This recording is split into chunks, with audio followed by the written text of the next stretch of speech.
नमस्ते, आप लोग का स्वागत है मेरे यूट्यूब चैनल पे नीतू सीताराम। आज मैं भगवान राम जी के कथा सुनाने जा रही हूँ। आप लोग थोड़ा ध्यान से सुनिएगा। एक गांव में एक चंदन नाम का लड़का रहता था और उसके माता थे, उसके पिता थे। जब वो चंदन धीरे धीरे जब बड़ा होने लगा तब उसके माता पिता कहते थे कि बाबू थोड़ा पानी ले आओ, तो वो बोलता था कि मैं नहीं लेकर आऊँगा। वो कोई भी काम करने जाता था तो उसको बहुत असकत लगता था। कोई भी काम जल्दी सुनता नहीं था। उसके मम्मी पापा बहुत परेशान होने लगे। उसके एक बड़े भाई थे, वो भी डांटने लगे कि तुम कुछ भी नहीं करोगे तो क्या करोगे। तो उसके बाद में बस सुबह शाम खाना खा लेता था, उसके बाद सोया रहता था, बैठा रहता था, कोई भी काम नहीं करता था। उसके बाद वो अपने घर से वो निकल गया। कहाँ हम जा रहे हैं घर छोड़ के। अब वो घर छोड़ के जब जाने लगा, उसके बाद में धीरे धीरे चलते एक जंगल मिला। एक जंगल में एक गुरुजी थे। वो गुरुजी भगवान का जाप कर रहे थे। तो वहाँ कुछ शिष्य उनके बैठ के वो भी लोग जाप कर रहे थे। तो सोचा कि ये लोग तो कुछ कर भी नहीं रहे हैं और उसको जाप कर रहे हैं, ऐसे मुझे करने के लिए मिल जाता तो हम भी ऐसे करते। तब जाके गुरुजी के पास पहुंचा। आंखें जब वो खोले तो गुरुजी से कहने लगा कि हमको भी गुरुजी ऐसे रख लीजिए, हम लेकिन कुछ भी काम नहीं करेंगे, बस मुझे खाना खाने के लिए दीजिएगा। तो कहा गुरुजी कहे हाँ ठीक है, तुम केवल पूजा पाठ आराम से करना और खाना आपको बना बनावा मिलेगा। रोज़ भगवान जी का वो पूजा करने लगा, बहुत मन तन से कर रहा था। भगवान का रोज़ पूजा करता था। जब पूजा तन मन से करने लगा, उसके बाद में एकादशी आता है 1 महीने के अंदर में। तो एकादशी आया, उस दिन कुछ भी खाना नहीं बना था। सब लोग व्रत थे, गुरुजी व्रत थे और सब सारे शिष्य भी व्रत थे।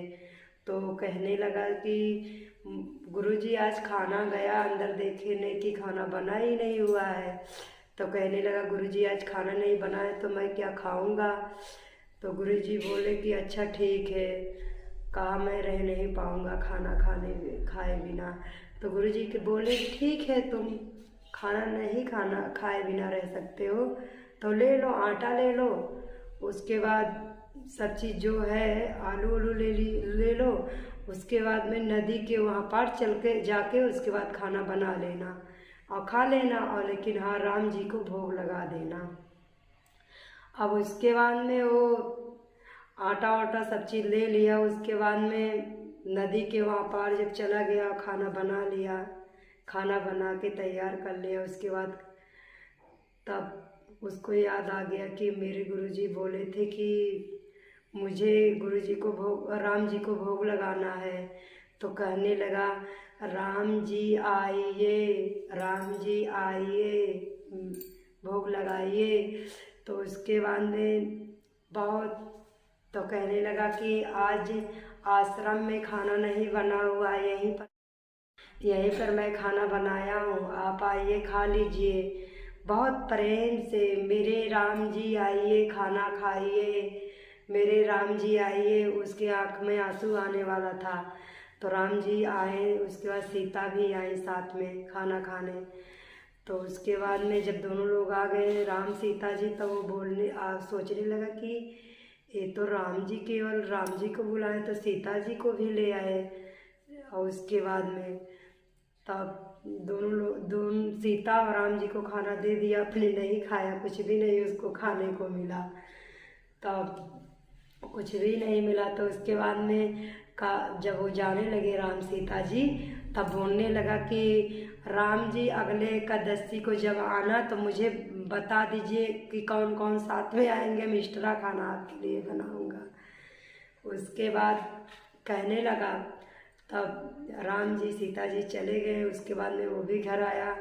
उसके बाद 1 महीना फिर धीरे धीरे बीतने लगा पूजा पाठ करते हुए। उसके बाद फिर एकादशी आ गया।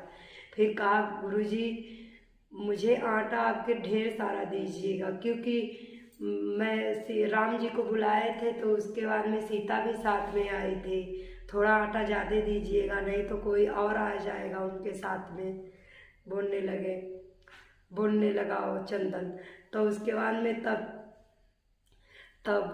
गुरु जी कहे अच्छा ठीक है ले लो आटा, उसके बाद जाओ।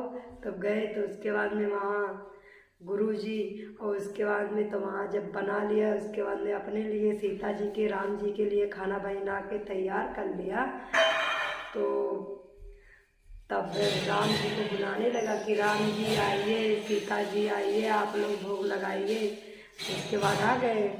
उसके बाद में हनुमान जी आए, उनके पूरा परिवार आ गए, जैसे हनुमान जी, लक्ष्मण जी और सीताराम, इतने 4 लोग आ गए खाना खाने।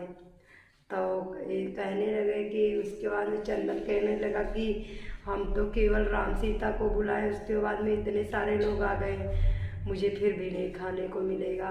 तो सबको खाना दे दिया। उसके बाद में सब लोग खाना खा लिए, सीताराम, लक्ष्मण, हनुमान जी सब लोग खाना खाए। उसके बाद फिर चले गए। तो फिर घर पे आया। फिर धीरे धीरे भगवान जी का पूजा पाठ करते करते 1 महीना बीत गया। तब फिर अगले एकादशी फिर आया। सब लोग फिर व्रत थे। तब कहे गुरुजी मुझे और बहुत सारा आटा दीजिएगा, क्योंकि राम, लक्ष्मण और उसके बाद में हनुमान जी भी आए थे। और उसके बाद में मुझे ज़्यादा आटा दीजिएगा, क्योंकि होता नहीं है मुझे खाने के, मैं भूखा ही रह जाता हूँ। तो गुरुजी सोचे कि ये कहीं बेच तो नहीं लेता है बाज़ार में जाके। उसके बाद में तब गुरुजी कहे अच्छा चलो तुम आगे आगे, अब मैं पीछे आ रहा हूँ देखने के लिए। अब गया, 1 बोरा आटा रख दिया, आलू रख दिया। उसके बाद में सब चीज़ वहाँ घी जितना सारा चीज़ था वहाँ रख के, उसके बाद में लकड़ी भी नहीं लाया। उसके बाद में आराम से बैठ गया। पहले कहा रख के तुरंत, उसके बाद में कहा राम जी आइए, सीता जी आइए, भोग लगाइए। तुरंत के तुरंत सब, कौशल्या, दशरथ, सब जितने उनके माता पिता थे, उसके बाद उनके जितने पूरे फैमिली थे, पूरे के पूरे सब लोग आ गए। उसके बाद में देख के वो चौंक गया। उसके बाद चुप। तब राम जी बोले कि बिना बनाए हुए मुझे बुला लिए। तो उसके बाद में कहा नहीं, मैं 2 बार भूखा रह गया, अब की बार नहीं रहूँगा भूखा, मैं खाऊँगा। उसके बाद में तब राम जी मुस्कुराने लगे, बोलने की सीता जी चलो आटा आप भूजो, लक्ष्मण आप लकड़ी लेकर आओ। उसके बाद में मैं आगे मैंने चल रहा हूँ, जैसे चूल्हा सही कर रहा हूँ। उसके बाद में खाना बनाने के लिए तैयार कर रहा हूँ। उसके बाद में देवी देवता जितने पूरे थे वो भी लोग आ गए। सब लोग आ गए, देखते देखते हुए सब देवी देवता भी लोग आ गए खाने के लिए खाना। उसके बाद में तब गुरु जी आए, देखे कि ये कुछ भी नहीं कर रहा, चुपचाप से बैठा हुआ है। तब उसको चंदन को डांटने लगे गुरु जी कि तुम आके यहाँ बैठो, कुछ भी कर नहीं रहे हो, ऐसे सब पड़ा हुआ है। तब कहे तो बन तो रहा है सब चीज़। तो कहे तब उसके बाद में चंदन पूछने लगा आपको दिख नहीं रहा है क्या? कहे नहीं। तो गुरु जी के पास थोड़ा बहुत ज़्यादा घमंड था, इसलिए भगवान जी नहीं दर्शन दे रहे थे उनको। और चंदन के पास घमंड नहीं था, इसलिए चंदन पूरा भगवान जी का साथ साथ दर्शन कर रहा था। उसके बाद में तब चंदन कहने लगा मेरे गुरु जी को भी दर्शन आप दीजिए, मेरे राम जी। तो उसके बाद में राम जी गुरु जी को भी दर्शन दिए, देखे कि खाना सब तैयार हो रहा है। बहुत गलती की माफ़ी मांगने लगे गुरु जी कि मेरे अंदर बहुत घमंड था, केवल हम ही हैं और कोई पूजा पाठ करने वाला इस दुनिया में नहीं है। बहुत ज़्यादा मेरे अंदर घमंड आ गया था। मुझे माफ़ करो। बहुत गुरुजी बहुत माफ़ी मांगे। उसके बाद में चंदन को भी बहुत आशीर्वाद भगवान जी दिए। और तो उसके बाद में चंदन जब अपने घर गया वहाँ आराम से सब पूरा काम करने लगा। उसका काम में मन भी लगने लगा। उसके घर वाले बहुत खुश रहते थे, बहुत ज़्यादा। और भगवान का हमेशा चंदन पूजा करता था, राम राम हमेशा बोलता था।